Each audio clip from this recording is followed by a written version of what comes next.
Does it really matter to you that your unsaved loved ones are dying and we're getting closer and closer to the end?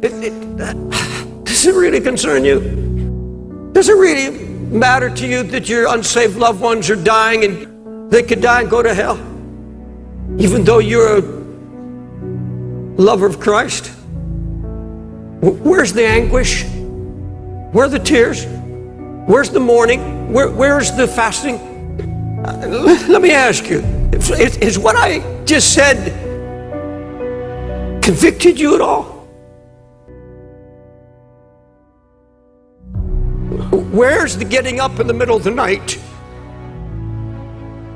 Where's the confessing of your sins and of your children, confessing your children's sins before the Lord, or your mate's sin before God? Because this is exactly what Nehemiah does. He confesses his sins and the sins of all the people.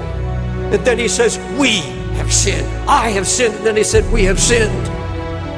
But the truth of the matter is, in all honesty, there are numbers among us that are changing, and they don't know it.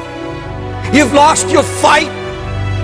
You see, when you read the book of Joshua, it's almost a book of failure because they lost their heart. They lost the fight. No sign of anguish, no weeping, not a word of prayer. It's all ruin. That's all the devil wants to do, is get the fight out of you and kill it. So you won't labor in prayer anymore. You won't weep before God anymore. You can sit and watch television and your family go to hell. Let me ask you, is what I just said convicted you at all? A Christian can see more on his knees than he can from his feet. You can see more clearly on your knees than you can in the Tower of America's on your feet. Prayer is not getting God prepared to do your will.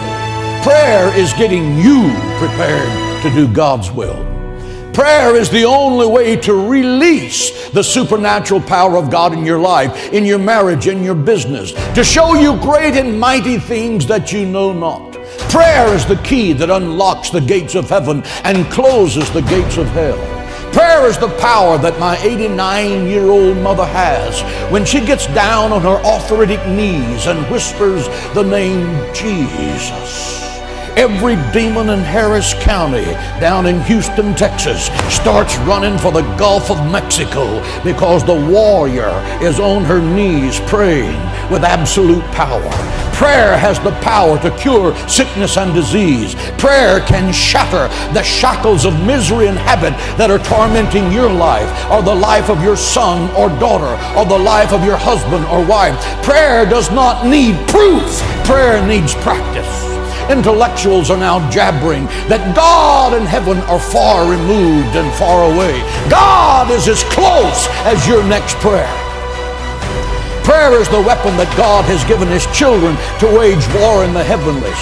Church of Jesus Christ, stop whining about the attacks on your life by the Prince of Darkness and put on the whole armor of God in Ephesians 6. Attack, and then attack again, and then attack again, and then attack again, and then attack again, and then attack again, and then attack again, and crush him and drive him out of your life, because Satan is a defeated foe. Christ has given you the keys of death, hell, and the grave. You are a child of God, and the royal blood of heaven is flowing in your veins. You are destined to be more than a conqueror through Christ.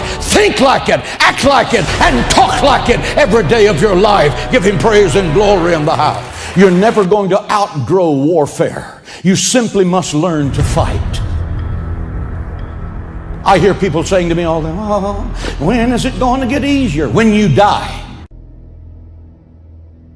So I think we would agree there are certain things it's really good to make a defining decision. One where you can't go back. One where there are no plan Bs. One where there are no other options. I then made a decision, and He made that very clear, that there has to be a decision, that I was going to follow Jesus. It cost me everything. It wasn't just a nice little gimmick and just a cool thing to do because all my friends were doing it, because none of my friends were becoming Christians.